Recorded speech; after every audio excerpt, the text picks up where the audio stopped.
I waited on a covered bench at the train stop surrounded by fog and darkness, a single street lamp lighting me like a little yellow island in a big black sea. I had nowhere to be and nothing to do because I was dead. I still am, I suppose. The vehicle on which I waited had no destination or schedule, for the ghost train runs itself. It's not so important how I died. Not to me, anyway.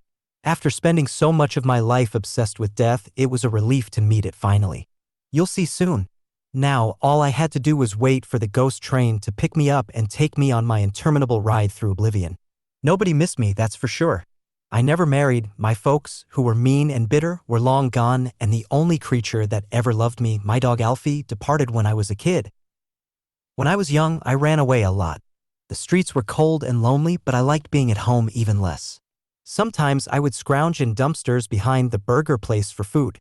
One frigid winter night, I hit the jackpot, a pristinely wrapped double bacon cheeseburger. There weren't even any bugs on it.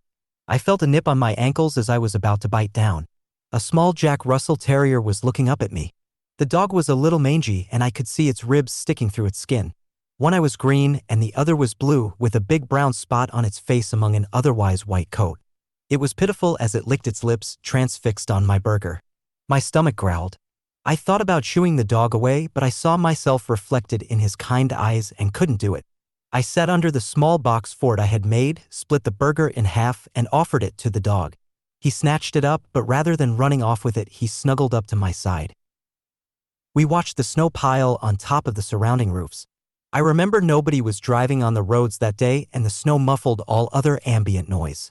It was beautiful and pristine, if only because I had made my first friend. My mom didn't allow dogs in the house, so Alfie and I spent our days wandering around the neighborhood getting into hijinks. Sure, a Jack Russell wasn't the best guard dog to dissuade the bullies from beating me up, but it made me feel much better when he'd lick my tear-strewn face. We were two peas in a pod. One day, we played fetch in the park until my arm got sore. "Come on, boy, let's get going," I said. "We can pick this up later." I started walking away, but Alfie ran up, nipping at my ankles and barking. He did this often to playfully goad me into chasing him around.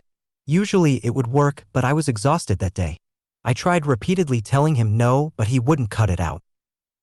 Finally, I screamed, "Alfie, just leave me alone if you're going to be such a goddamn nuisance." I don't believe people when they say dogs don't understand human speech, because I could tell I had deeply hurt his feelings. I tried apologizing, but he ran off crying behind a nearby building. I felt rotten walking down the street with my head hung low.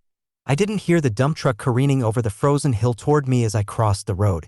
It was too late to stop, and it looked like I would soon be waiting for the ghost train, much sooner than anticipated. Then I heard Alfie's bark as he ran headlong towards me from the opposite side of the road. Thanks to his warning, I finally noticed the oncoming danger. It all happened in a flash, but I can see it so clearly in my memory. I dove backward into a snowbank as the truck swerved away from me and towards Alfie. I'll never forget the sharp yelp as I heard the truck strike him.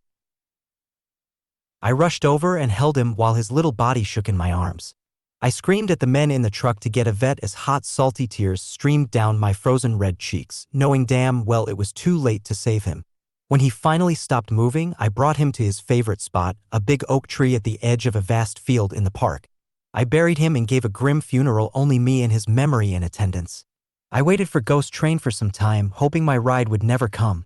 That hope was lost when a golden light, just a pinprick on the horizon, grew as it approached me. A massive plume of sinister smog billowed out of the smokestack. The train was slick and pitch black, with a large chrome skull on the grill. It chugged towards me with wicked speed before throwing on its brakes and skidding to a halt, sparks cascading from the sides of the wheels. A towering skeleton in a conductor uniform swung out from the cabin, dangling to the side with one arm. "Howdy," he said. "Who are you?" I asked. "The conductor." "I thought the ghost train ran itself?" "It does." "Oh. Are you coming?" "Do I have a choice?" "No." I went to the first cabin, grasped the ornately engraved, shiny chrome handle, and thrust it open. Inside was a raucous party. Everyone was dressed circa the 1920s, sequined flapper outfits, towers of champagne, cigars. Everyone was having a wonderful time, the time you could only have with your true friends. I stepped up, but a hulking skeleton wearing a black tuxedo blocked me. "Who are you?" I asked. "The butler," he said. "And you?" "I'm wrong, you're nobody," the butler said. "The cars are ordered according to the desirableness of the dead." You see, many people loved Ol Fitz and gathered here for his eternal party. Where do I go then? The butler took a small scroll from his breast pocket.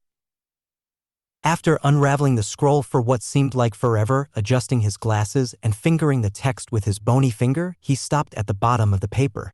Ah, here you are, he said. Good Lord, you were unlikable, huh? Oh, sorry, but come on, you must have known. Anyways, you're in the caboose. I turned and looked down the line of train cars extending well beyond the gloomy horizon's curvature. If this train is as long as your list, it may take a while, I said. Oh, fine, the butler said. He snapped his fingers and I appeared at the end of the train. I sighed the back of the train. I was officially the least loved person ever. Inside, it was dusty and dingy with a slight chilly draft flowing through. After dusting off one of the seats in a booth, I laid my head on the table and started sobbing. I was doomed to ride the ghost train forever alone. Then I felt a nip at my ankle. I looked down and there he was, blue and green eyes fixated on me, goofy and eager. Alfie! I cried. I picked up my pup and held him tightly, tousling and kissing his scruffy head. We sat down and he wagged his tail and licked my face until I keeled over, giggling. The train pulled forward and we cozied ourselves into a seat and looked out at the bleak landscape. There wasn't much to see, but I was glad to be doing it with my best friend.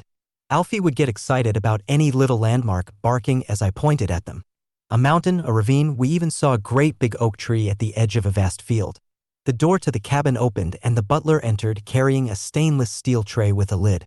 My apologies for the delay, sirs, he said. Your dinner is served. He opened the lid and inside was a double bacon cheeseburger cut into 2 halves. Reunited at last, we ate our burgers and continued our game of I Spy as the ghost train chugged over the endless black landscape.